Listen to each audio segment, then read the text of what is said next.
Thank you, Rodney. That was really generous and very telling. 18 years seems like a long time. Slides? You came to see the pictures, right? Not to hear me.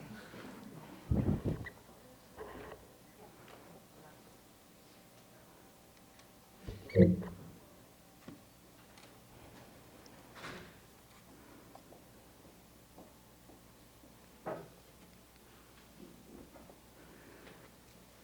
Can you focus the one that's closest to me?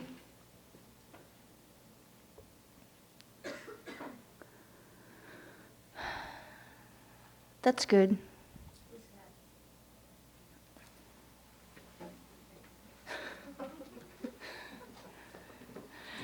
Oh, sorry. So one thing that I say repeatedly when I talk about my work, and I'll try not to say it too often, but I will start by saying that the paintings are huge. The one on left is 8 by 13 feet. This one's 7 by 10. And when I started making work in the late 80s, or at least making work on the scale, part of the impulse was to make paintings that were the size of a wall. Part of it was claiming that part of real estate for myself. Part of it was trying to reconfigure the relationship between painting and architecture, and part of it was in response to commodity. At that time, my partner, soon-to-be husband, was working at Rhona Hoffman Gallery, and that's where all the big guns showed, and it seemed like, irregardless of who the artist was or how expensive it was, in the end, what mattered most was whether or not it fit over the sofa. So making paintings on the scale was a way of ensuring that the work would be valued for its value as an artwork and not because it matched the decor. The early works were intended to link American Hudson River School painting or American landscape painting with the traditions of modernism, in particular color field painting, and they operated in a really kind of didactic way. If you can imagine them at a scale that would be roughly the size of the wall, then where the light would break would be, at the end of a very large expanse of subtly modulated color. And in particular, the color was painted in layers. They were very transparent, and they were also painted in a way that gave privilege to the body over, more traditional art-making tools like brushes. So I was applying this paint with my hands. Let's see.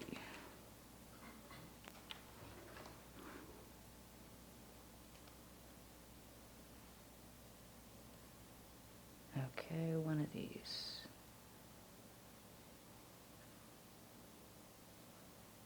If there are 4, whoops, there we go. Sorry. So this painting is about 7 by 5 feet, and it's about the same time period. So within this format, I also tried vertical as well as horizontal formats. And this is a detail on the right.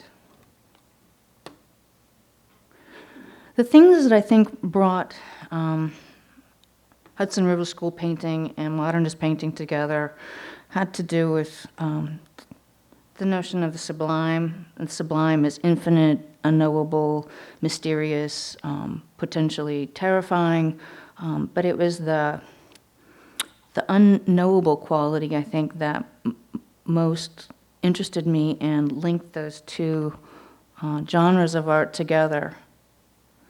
I think also to contextualize this work, you have to think about what was happening in the art world in the 80s. And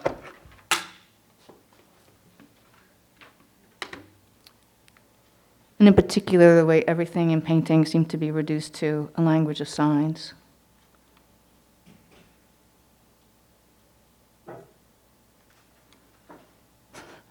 I'm going to master these controls by the end of the lecture. We're still in the late 80s. Most of the paintings that I made at this time were big and horizontal. When that started to seem potentially habitual, then I tried to make paintings in a format that was related. So this vertical painting is about 3 feet wide, 7 feet tall, and I don't know, it was kind of an impossible way to compose, and everything that I tried to do on a large scale that happened naturally or in a way that seemed unforced became very forced when it was at a scale that was, I don't know, remotely corresponding to a window frame or a door frame.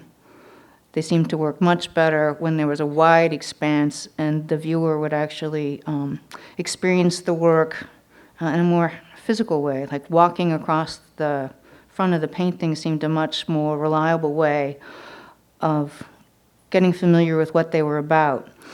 Within these paintings, I've frequently, encoded keys to how to read them, and so in this painting, which is pretty much a dark field with this radiant burst of light at the top, within the dark field there's an inscribed kind of rectangle,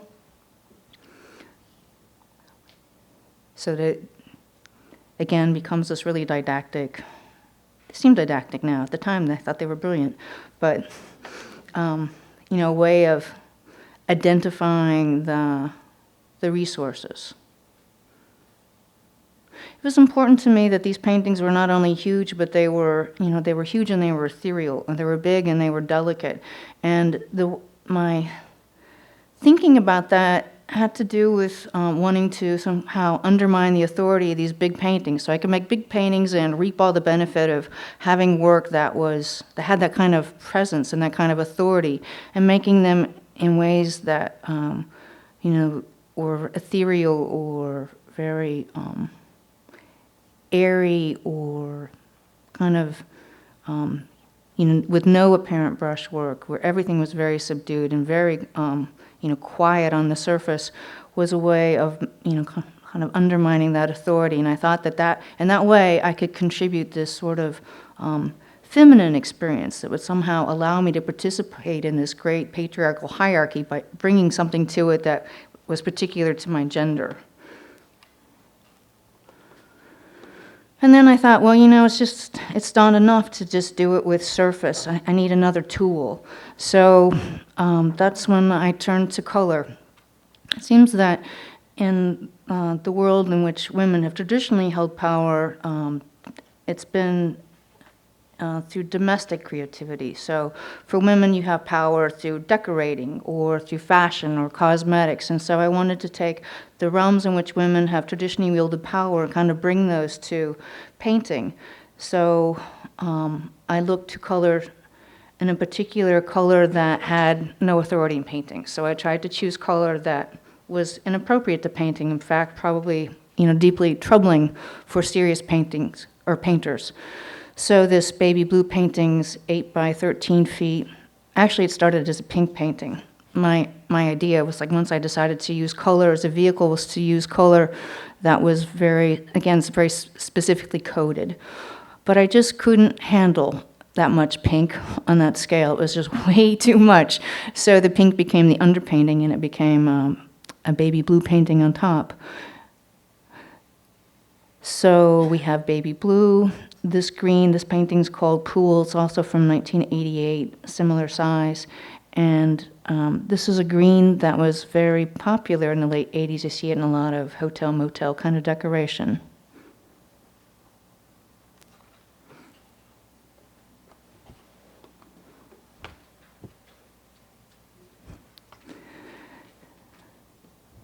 The green painting is 7 by 12. The one next to it's about 7 by 10.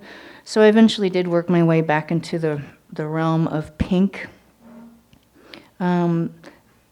This painting, I think, also operates in a way that's very similar to the way they have operated all along. So it's this combination of landscape painting and reductive abstraction and then in the monochrome,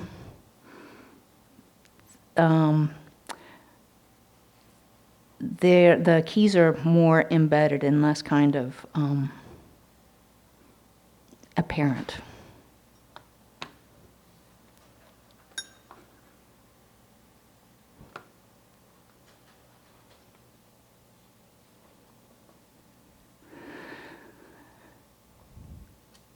These paintings are also from the late 80s, early 90s, and they start to mark a change so that they still reference landscape, but now the landscape is more configured into this grid-like formation, although I still think of it as being a kind of sunset painting.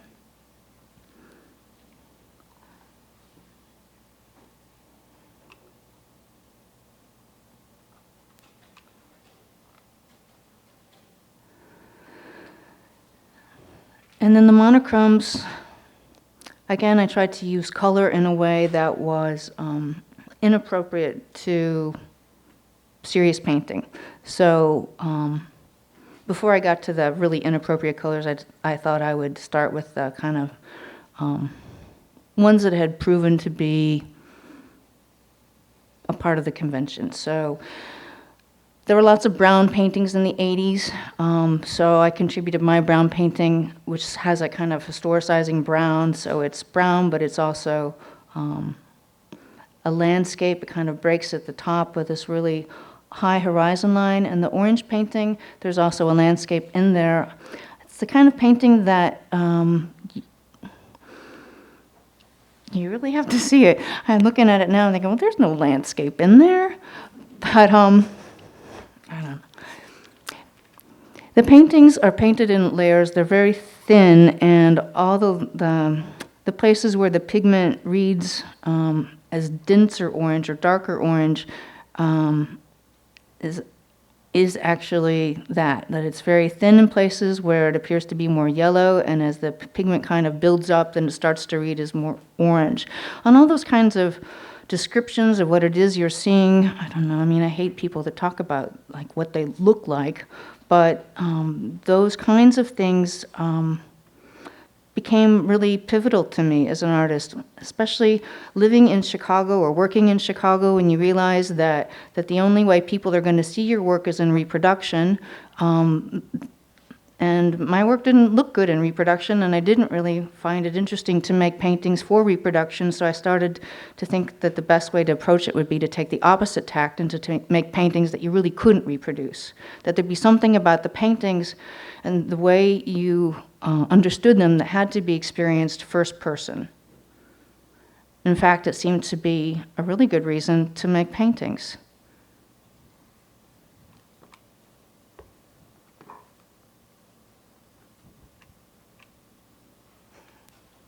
I can't get a rhythm here because these don't go at the same.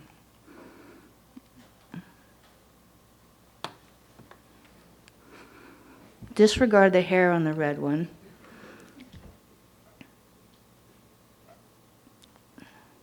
Can you focus the violet painting?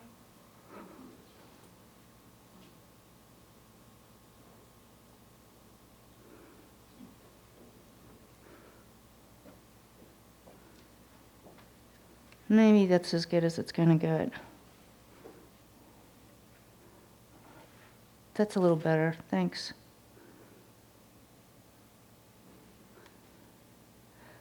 So these are still at the same scale, kind of 7 by 5. They're still I still think of them as monochromes that are also landscapes. And for me, it was interesting to put them in between those genres, that it was neither or it was both. That somehow there was a place for me as an artist if it was, if it didn't fit in exactly anywhere, any one place, but kind of fit in between. And I guess that's sort of been my strategy all along, like maybe even right down to living in Chicago. Now that I think about it, it's like the in-between place that becomes interesting. And and maybe it's the possibility that in-between offers. Along with this notion of color that's inappropriate to serious painting, I pretty much came back around to like trying to find the most inappropriate color, or the color that could signify in the strongest way that yes, these were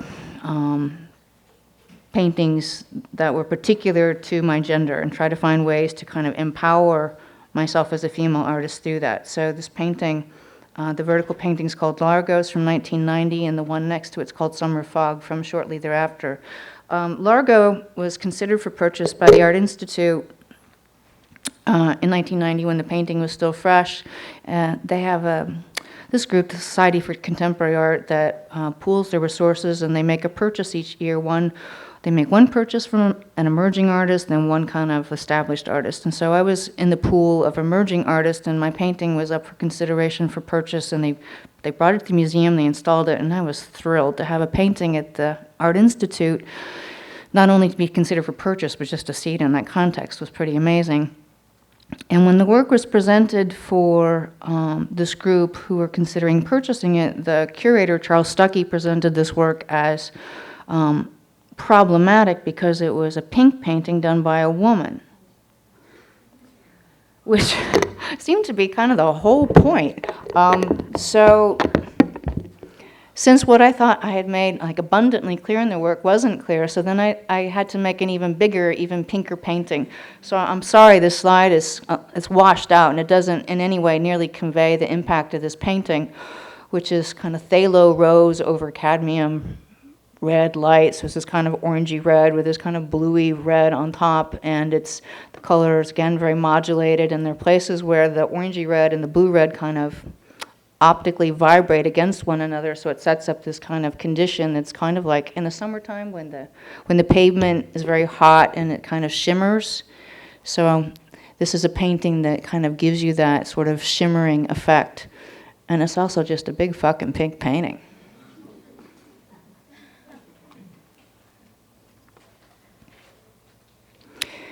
In 1992, maybe 93, I was invited to submit a proposal to the University of Chicago Law School.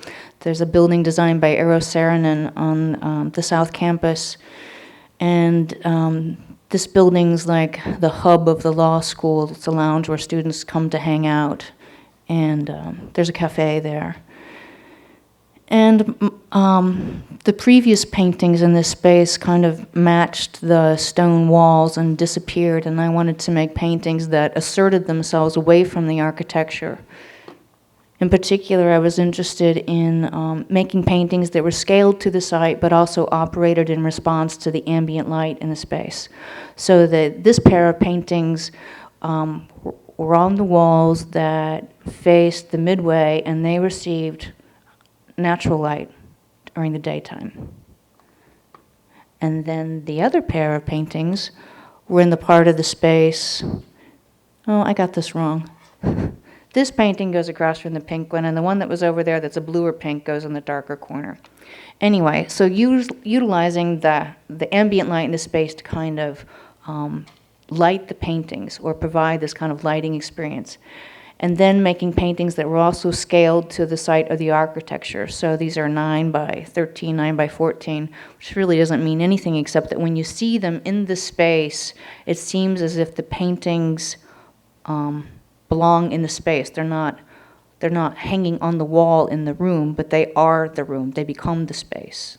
And this notion that the artwork can create the space, or make the space have a particular presence became a great opportunity for me, and it also made me realize that there were things I wanted to do in my paintings that could only be done when they were site-specific.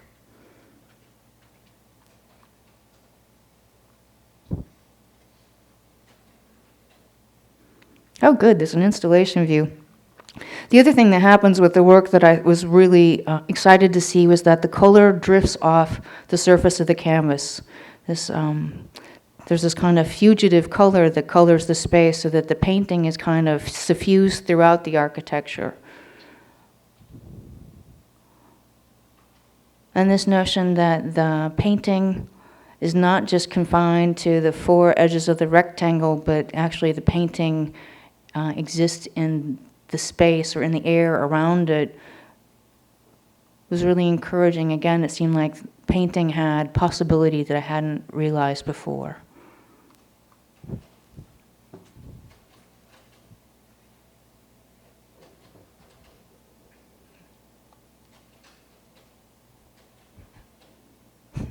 Getting there.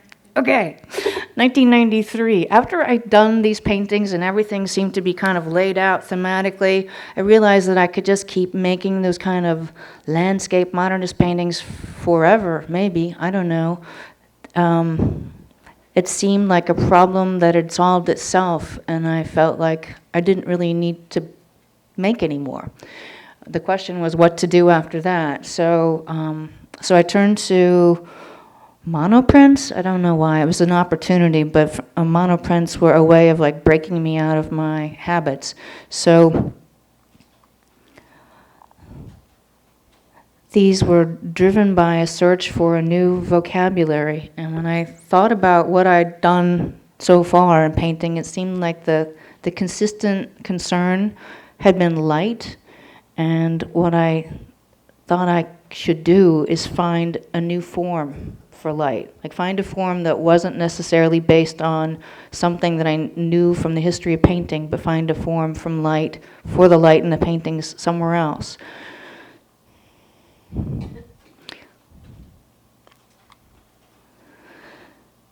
So the search for this form took place in lots of ways, but in particular, I looked at actual forms, and the form that you see when light shines through trees, or light shines through any kind of irregular shape. The fact that it always made these circles, I found to be really curious. In fact, I couldn't understand how it was possible that when you walk down the sidewalk and you see light spots on the sidewalk, that they would always be circular. So in the studio, I made holes in paper, jagged holes, and held them under the skylight just to make sure that what I thought was true is actually true, which is that irregardless of the shape, when the light travels through that shape, it always makes a circle. And so it seemed that the circle was a perfect form. It was perfect because that's what I observed as the perfect form for light, but also there's this connection to photography and video and what happens when light and film pixels.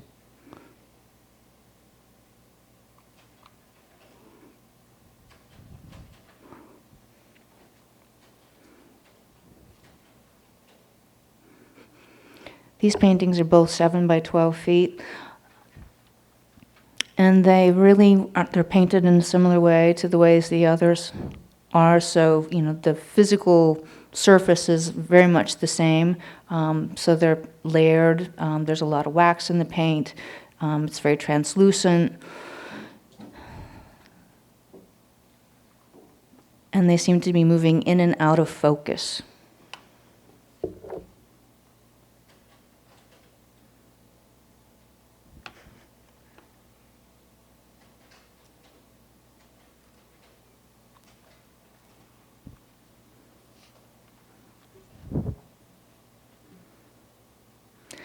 One of the things that I began to see as problematic about this work is that the vocabulary for the paintings didn't come from painting. So although that's what I set out to do, is to find a new vocabulary for my work that wasn't based on the history of painting, it seemed problematic that this vocabulary was based on another art form, or was based on film or video. And I wanted to try to make work that was particular to painting or specific to painting. Painting on the left is called Ugly Beauty, and next to it is Cherry Up. Ugly Beauty is the title of a composition by Thelonious Monk, and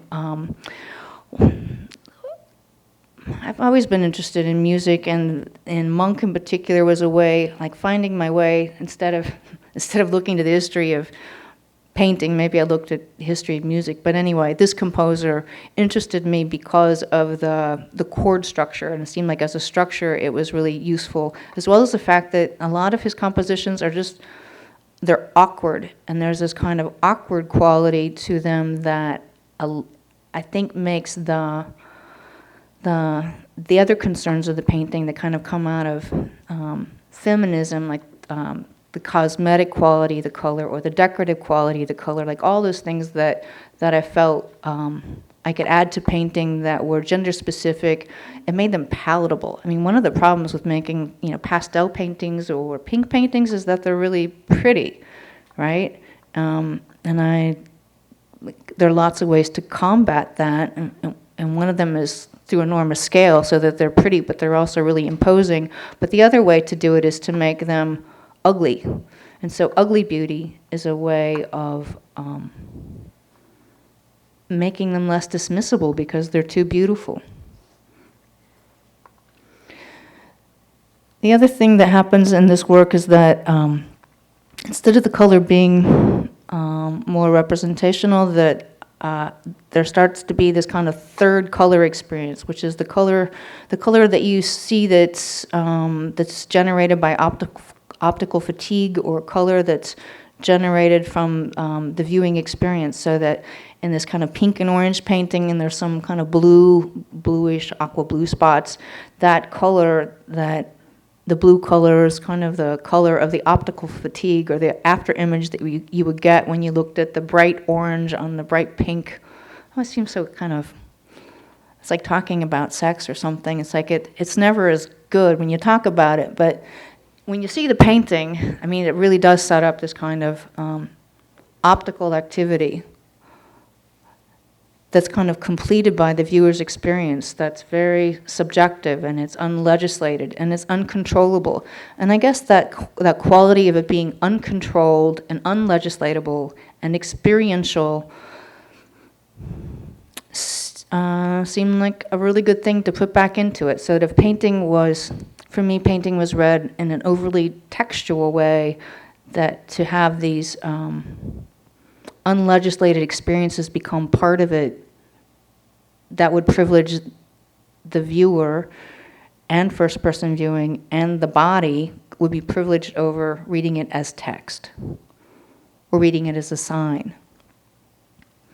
So we're up to about 1995 now. These paintings are both 7x8, and the titles are Blink and Flash.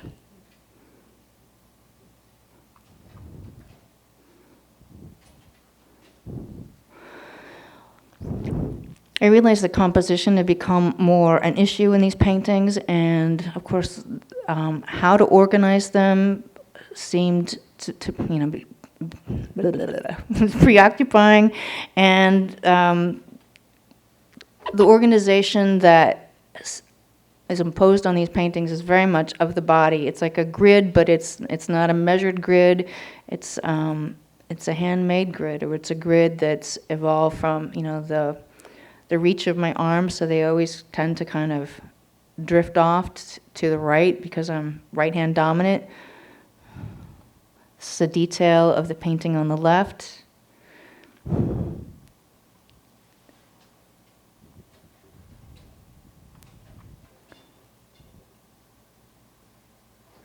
Slides never look dirty when you're looking at them on a light table. So these paintings, the pair that I just showed, called Groove It On Lemon and Groove It On Lemon in Silver, they're cadmium yellow light on a field that's primarily white with maybe ultramarine blue or maybe a little violet in there, which I describe only to try to help you visualize like what would happen with these paintings were you to actually see them. So they're very optically active, and you're never really certain, like the figure-ground relationships continue to shift back and forth, and I am still interested in that. The way that the only thing fixed about the painting are the edges, and everything in between is in a constant state of flux. And for me, that state of flux seems like an appropriate response to, where we're at right now in the world. I think that for a lot of the painters, 50s and 60s abstraction, there was a kind of authoritative position, like a kind of knowing in the world that reflected how that generation felt. There we go. For me, I think it's much more relative. Maybe for others of my generation, it's the same way, but the kind of subjectivity of experience is something I feel like had to be incorporated into the paintings. When the MCA moved to their new location a few years ago, they initiated a program where they invited artists to do site-specific paintings. So this is the cafe at the MCA at their current location, back when it was brand new. I was invited to make wall paintings, and I chose the cafe over that space in the entryway because the light's better. This is a space designed by Joseph Paul Kleihues, who's a German architect, and everything in the MCA, right down to each electrical outlet, is designed on a modular order of 12. So the door frames, the electrical outlets, the floors, everything is on 12. So again, because I have this antagonistic relationship to architecture, I wanted to make paintings that didn't fit or they didn't conform. So there's a pair of paintings. You walk into the space, you turn to the left, which most people I think do. The first painting you see is 17 feet 1 inch by 35 feet 1 inch, and it's lemon yellow, kind of cadmium yellow on a white field, and it's, again, this very irregular grid of fluctuating, pulsating color. And then the sister painting, which is the painting you see on the left, is called Groovin' on Violet, and that painting is made of the color that would be the optical after image. Does this make sense? So it's a pair of paintings, and one is the inverse of the other. And the paintings in this space, you can kind of see in the installation photos the way the color drifts across the surface of the tables, and I was also interested in that the painting isn't just on the wall, but the painting becomes the whole space. And the painting, so the fugitive color became, I think, a huge part of the way this painting operated.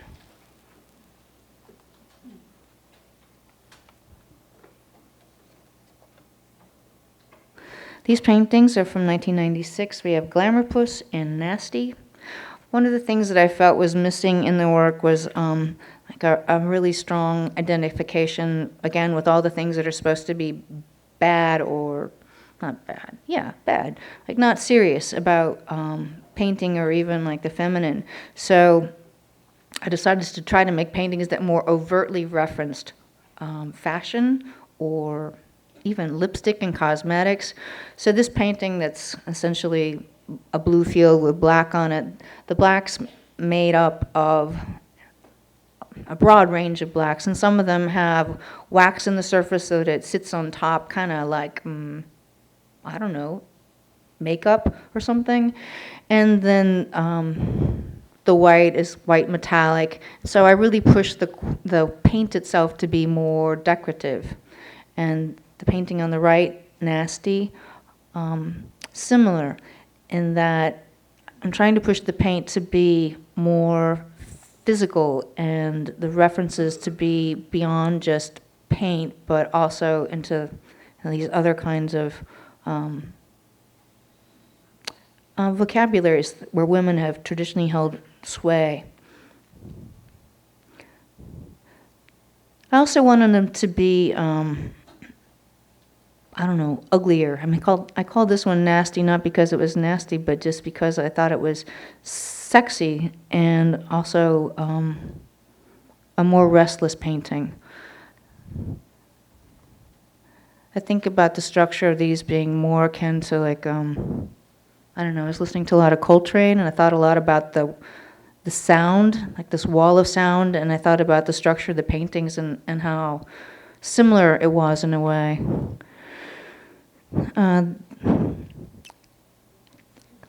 I've always been interested in light, and in particular qualities of light that are hard to describe.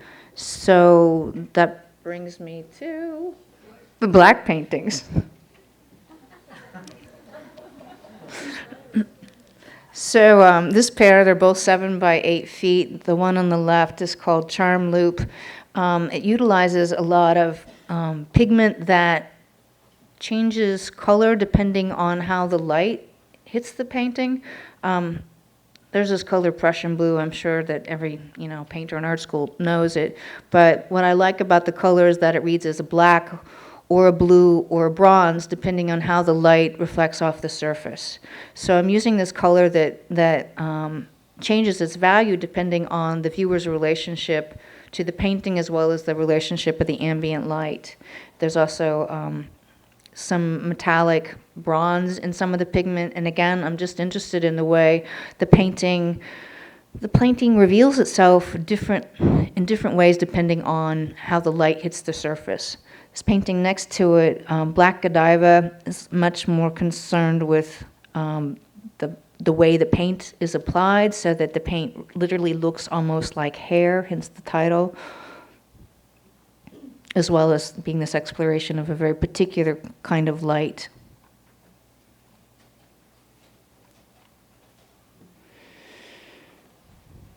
And light, again, this notion of noirish light, or very dark light, or the nearness of blue to black.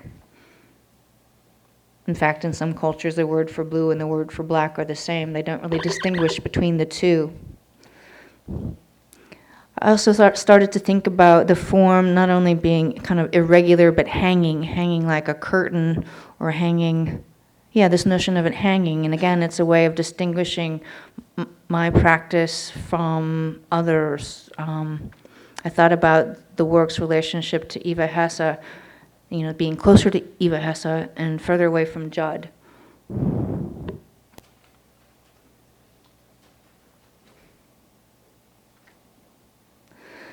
These paintings are from about 1999, and they're gnarlier than anything I'd done up to this point. So to try to describe them so that you know what I mean by gnarly, and this pink and kind of dark painting, that the dark area is made up of layers of paint that are kind of gummy and thick, when paint kind of sets up and then you manipulate it again, and so the skin kind of moves off the top, and it's so it's got this kind of like scab-like quality. I was interested in the way that kind of that burned quality juxtaposed against the kind of pristine, or the kind of really juicy pink would somehow be disruptive.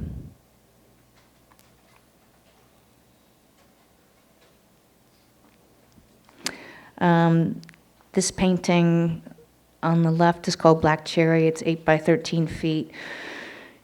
I wanted to make a painting that had a stronger form. So it's kind of like, I thought of it as my answer to Richard Serra.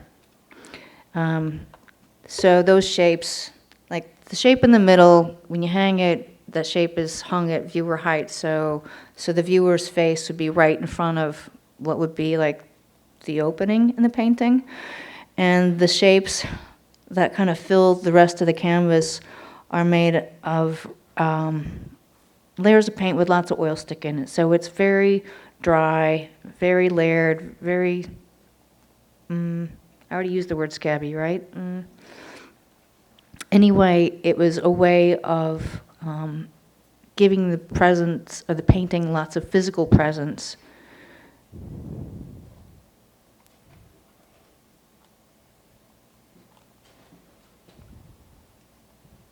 These paintings are called Narcisse and Lovebird from 1999, maybe 2000. I'm way behind in my notes here. Give me a chance to catch up.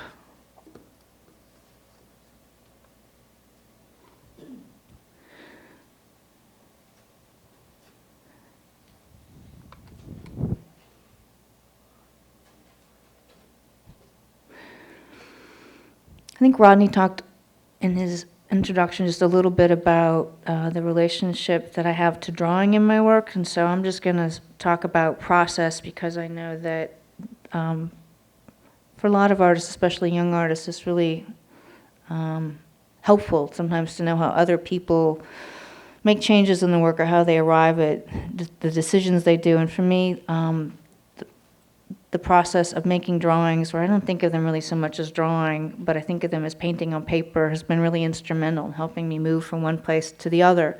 And the drawings become a way of developing a language. Sometimes it's a really simple process, just, like finding a palette, finding a sense of scale. They're a way of figuring things out fast and doing a lot of them. And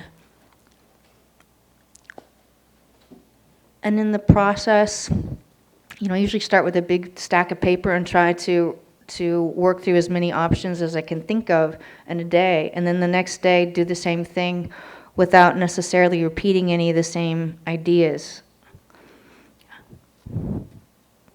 This painting with the three vertical shapes that reads as kind of like a brown on a white field. It's actually a sheet of vellum, and the painting is made out of interference blue, which is one of those pigments that's been altered on a molecular level so that it looks blue from some vantage points, and then from another point of view, the blue reverts to this kind of very neutral or kind of dull grayish color. I really wanted to, I still want to, really encourage the viewer to see the work in a really physical way, like really engage physically in the act of viewing. And so making work that changes depending on the viewer position or the viewers or the ambient light is a way of rewarding that first person engagement with the work. It also makes it impossible to really photograph accurately. So these paintings on paper were all done as studies for the work that eventually developed into the paintings I showed at the Renaissance Society.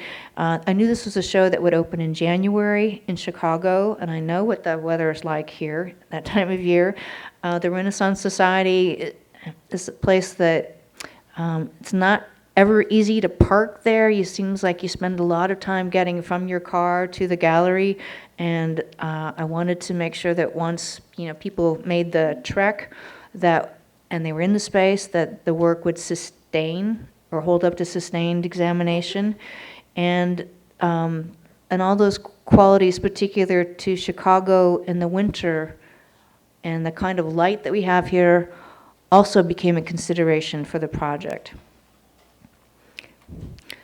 One of the difficulties with making work that you have to make over a long period of time, and yet you want it to hang together, is I find it difficult to maintain focus. Like your interest changes sometimes. So the way that I could make work that maintained a consistent thread was to listen to the same music, like every time I went to the studio.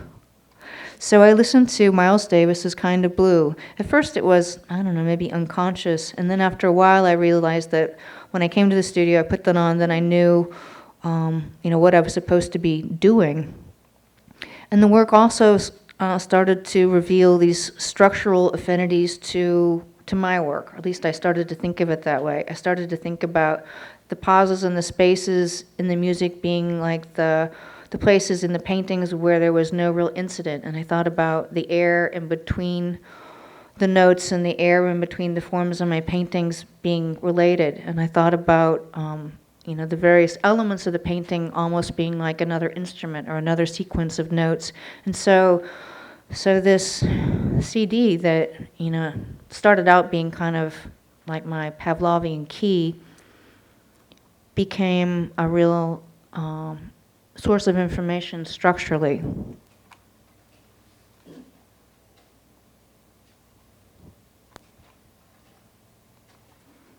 So eventually I got to the paintings, and I made 5 paintings designed as a single installation for the Renaissance Society, shown on one wall. They were 8 by 9 feet. The painting that kind of reads as blue is called Flamenco Sketches, and next to that is Freddie, from Freddie the Freeloader, which is, I think, the second track on Kind of Blue. Flamenco Sketches is on a field of interference blue, so the field looks either blue or gray depending on the light. There are places where the color of the field and the marking on top kind of look the same, so you can't distinguish the field from what's going on top of it, and then you move and everything changes. And I was especially pleased at the way these paintings operated in the space.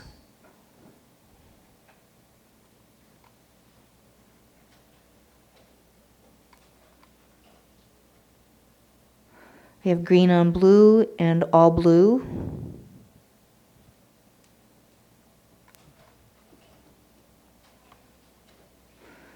And So What? And then the installation shot so you can see all of the paintings together.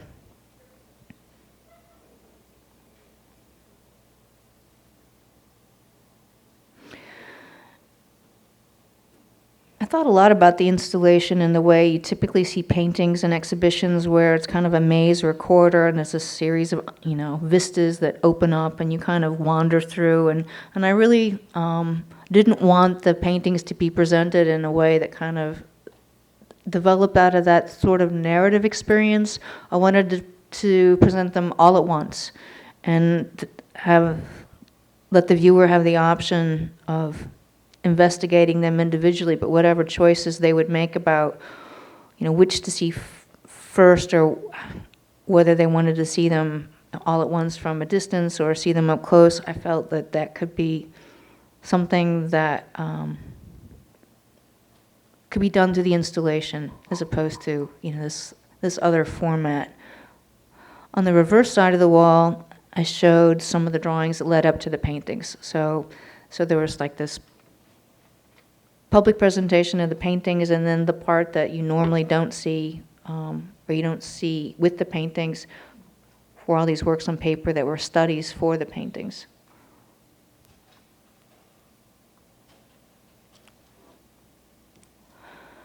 And after that, I decided to go back to making work that had more color in it. I don't know, I'm one of those artists who whenever I get a lot of support for something and people really love it, it makes me think that I'm not working hard enough, or that somehow it should be more difficult. I mean, I really think that art should be challenging. So the show at the Renaissance Society was really well received, which made me feel like I could never make another white painting. So, and they also started, I don't know, they seem to be, I don't know, not tame, but it seems that color continues to be provocative and challenging for people. And it raises these questions about the decorative that I'm not willing to let go of yet. So I've continued to utilize color that is provocatively, I think, decorative. So these have metallic silver paint in them.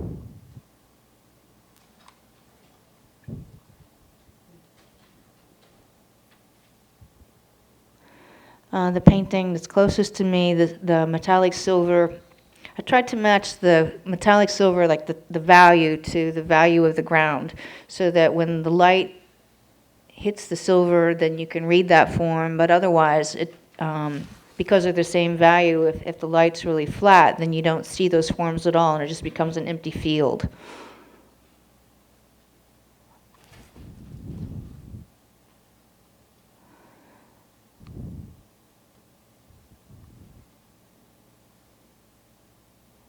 And these I really thought that I could push the gestural quality of the paint, and I guess that pushing the gestural, the kind of like the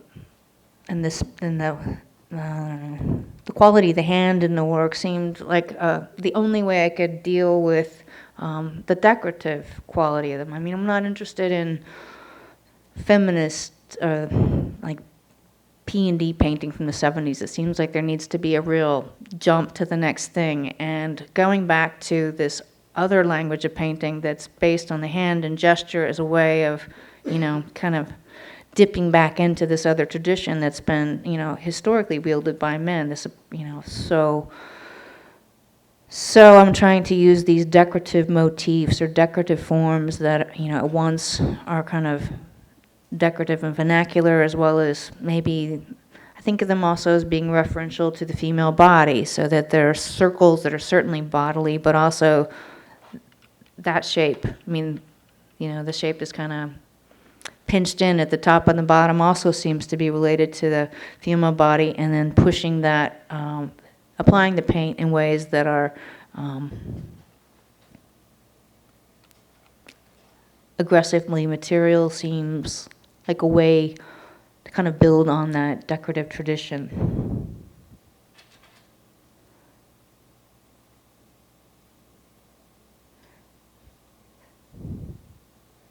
I just wanted to see this pair of paintings together. They're not even exactly chronologically paired. The Violet Brown painting is called Tears Inside. It's from 2000. This painting, String of Pearls, is from 2002. I feel like every time I show something with a dark field, I have to explain that it's not really dark. It's like it's made up of lots of different kinds of dark. But, so the black, or what reads as black, is not really black. It's kind of blue and it's kind of red. And all those colors that are in the value you would see if you were to see it first person.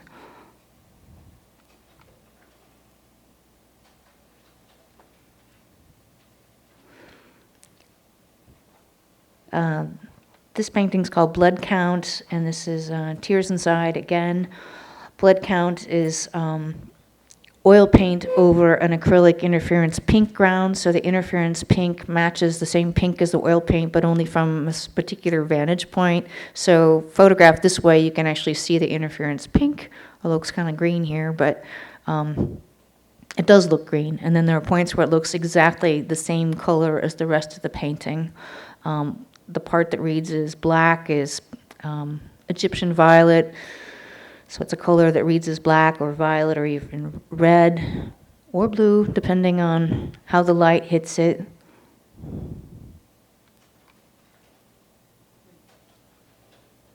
All right, so if I'm interested in the decorative, and I'm interested in the relationship between painting and architecture and the kind of it seems like painting is always subservient to architecture, and I don't like that. So if painting is to assert itself independent of architecture, then I felt like I really had to look carefully at the relationship between pattern and architecture and try to figure out the difference between ornament and decoration, or the decorative and ornamental. So a few years ago, I won a grant from Northwestern to go to Morocco to research this question, like what's the relationship between decoration, ornament, and architecture, and also light. So I went to Morocco for 2 weeks. I made a whole bunch of drawings based on the things that I observed, and for a good solid year, everything I made looked like I'd been to Morocco.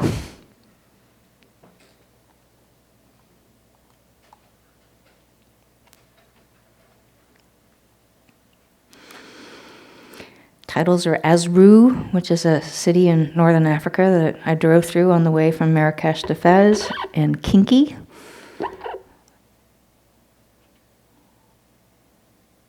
One of the things I loved about the tile work in particular in Morocco is that the artisans, whenever there was damage and they had to fill in or replace tile, they didn't necessarily match the tile in. It's like whatever extra tiles were around, they would kind of piece in, and I like this feeling of, I don't know, like you could just put anything into the painting or into the architectural motif, and as long as it was in the right place and the form was right, then it didn't really so much matter about the rest of it. I mean, there was a real loose sense of, how things fit together there.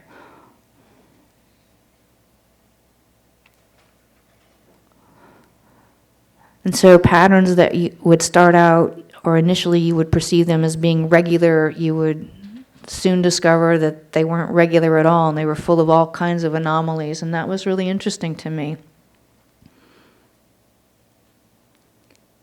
These are a pair of smaller paintings. I feel like I'm just, at this point, just starting to work my way through some of the Moroccan influence.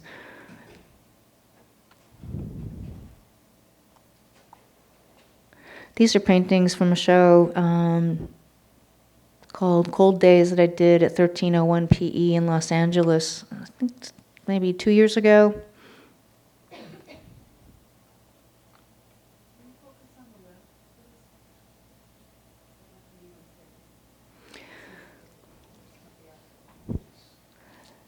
So you see a detail of the painting called Fat Track. No, Blue Sugar. Something about showing Los Angeles made me really want to push the paint to be, physically aggressive and raw. It seems like most of the painting that I know from Los Angeles is very either very shiny or very smooth, or very much a vocabulary of painting that's about the vocabulary of painting, so that, each thing kind of, I don't know, I think in particular of Laura Owens's work, where each element of the painting is like, oh, painting works like this. It's like the language of painting, and I wanted to make paintings that use the language of painting, but, were not quite so self-conscious and actually seemed maybe less ironic and more kind of, invested.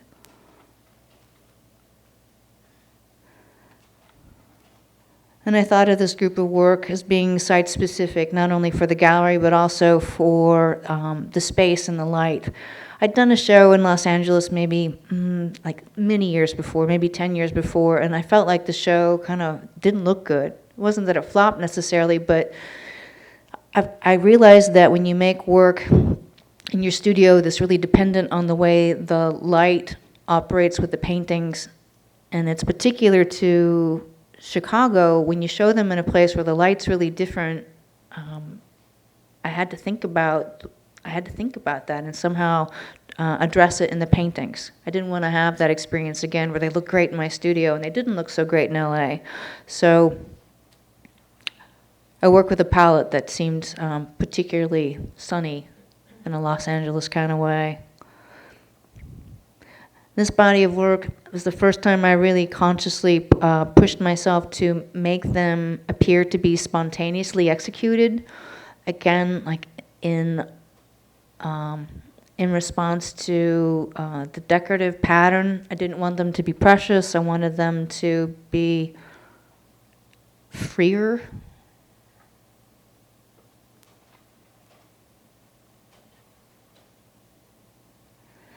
The way color operates. Last year, the year before, I decided that I really had to do something else. And I felt that I needed to really investigate the way the paintings operated in a purely structural way or a material way, but certainly not having anything at all to do with color, unless it maybe had to do with value. So I'm just going to go through these quick. There's a bunch of work on paper. The red's fluorescent red.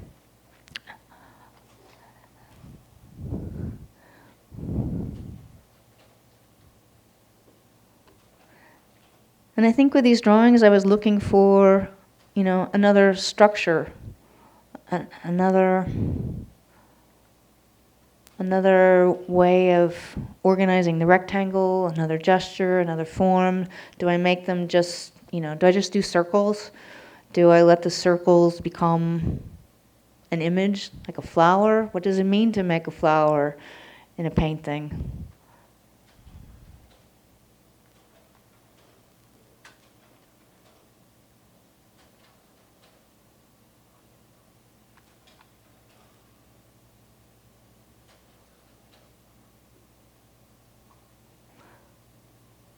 The orange is fluorescent orange. The blue, I tried to kind of capture the color of blue from the after image. So again, like there's part of the painting that's blue after image and part of what you see that's actual blue paint.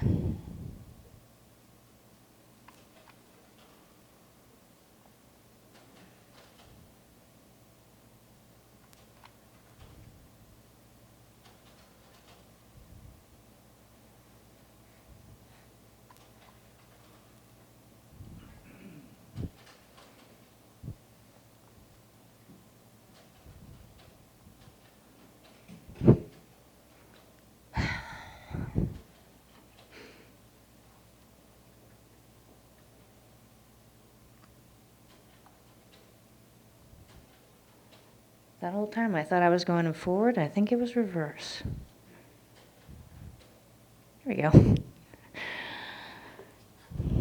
So the image nearest me is a painting at 7 by 8 feet called Friends and Enemies. And next to it is a study on paper that's 15 inches square.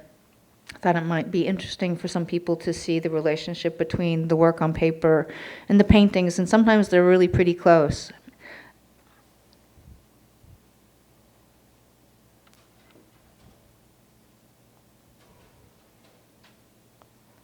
So this is a detail of the painting on the left called Blowing Kisses. And in Blowing Kisses, in that area of white, next to the kind of graphic, more drawn part, there's a field that's made up of circles in a grid. So the grid corresponds to the painting on top, but the grid, I don't know, I can see it in the slide, I don't know if you can. But with this body of work, I thought that I could make paintings that would appear graphically, that you would understand immediately from their graphic impact and factor in reproduction. You would think that you'd seen the paintings. But make paintings that once you initially thought you knew them or saw them, that you would realize that there was quite a bit more going on when you actually looked at them, you know, as a way of making those two different modes of looking apparent. I think that with the Cold Days work that I did for the Renaissance Society, they really were paintings that you had to see. And I think that you understood that when you looked at them in reproduction. With this body of work, I wanted to make paintings that you thought you could see in reproduction, but you, again, like when you saw them, they would be something quite different.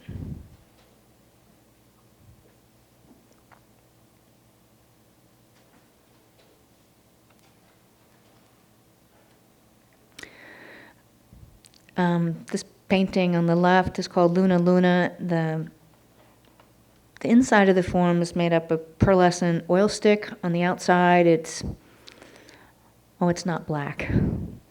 And the painting next to it, Cinderella's Dream. Also a painting that appears to be black and white, but there's a whole range of color, so that it's really a chromatic painting more than it is a painting in value. I also thought that this group was really successful in locating the painting within the frame in a way that, you know, where the frame was stable and the painting within it kind of challenged the stability of the edge, you know, like the way the painting kind of hangs from the top. It doesn't the outside of the painting doesn't necessarily correspond to the outside edges of the frame, so that if the frame is architecture, then the painting is painting inside it. It becomes a response to the edge, but it certainly doesn't begin or it doesn't end with the frame.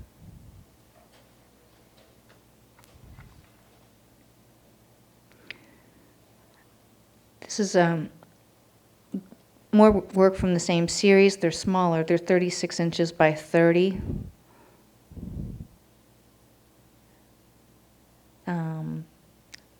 This one's metallic silver and Egyptian violet. This one's Egyptian violet and pale blue.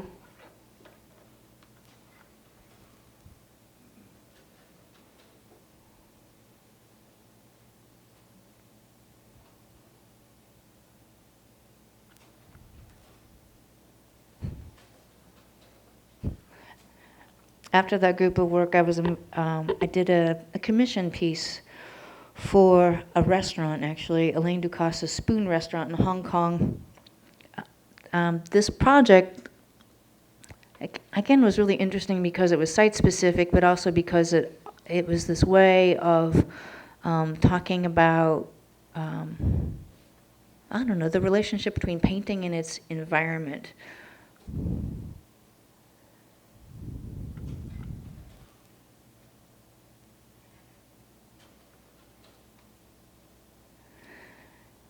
And these are installation photos from the recent exhibition I did in Los Angeles this past November at 1301 PE. And the exhibition was called Ugly Beauty. In this group of work, I really tried to push not only the opticality of the work, but its relationship to the structure. I wanted to put together elements that I thought clashed or didn't fit easily together, and for a long time, I tried to make these paintings work, again, working in paper, and they didn't work. Like, even though I thought it was brilliant to try to make things that fit together, that shouldn't, that clash together, the only way I could get the paintings to work is if there was a kind of shared architecture. So the whole painting had to have this kind of, integrated form. I feel compelled to talk about the quality of this slide. This painting is, it's a very pale yellow with white. The white's not really white, it's like white with some blue in it, and the yellow is kind of a lemon yellow, so it's very optically active. So the optical activity of the painting really destabilizes it. So there's that, in addition to the fact that the painting doesn't correspond necessarily to the edges of the rectangle, so there's a sense of instability, a kind of fragility. And the fragility of experience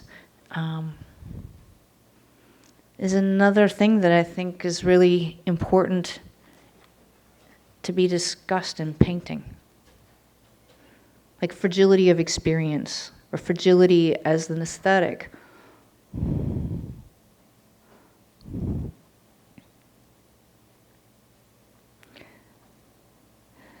See, this painting is 7 by 8 feet. It's called Wickety Wackety World. Next to it's a painting quite a bit smaller. It's about 60 by 50.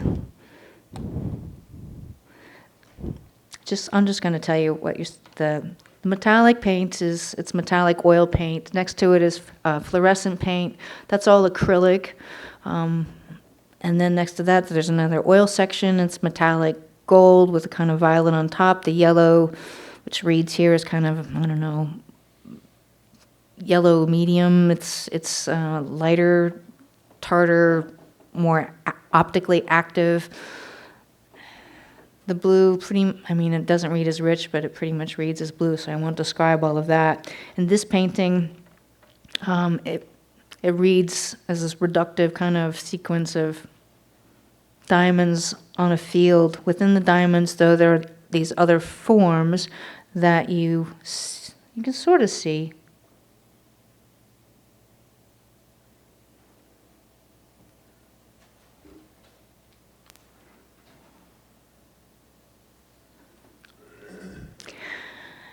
This painting, the violet painting in pink's called Shalimar. It's made up of many different kinds of gold metallic paint.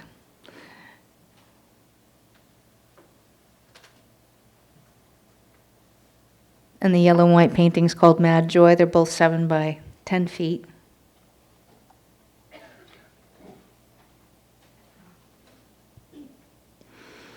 And then the vertical painting is called Kissin' Cousins, and next to it's a painting called Fever Dream. Kissin' Cousins is, I don't know if this is particular to the part of Indiana I grew up in, but it's this notion of people that are too close, like blood relations that shouldn't kiss. So this painting, I think of like orange and pink being close. They're almost like cousins on the color wheel. So they shouldn't be too close to each other. So that's Kissin' Cousins.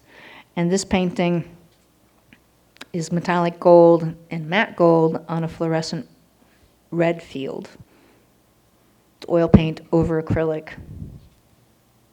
What's that title again? Fever Dream. I think this is the end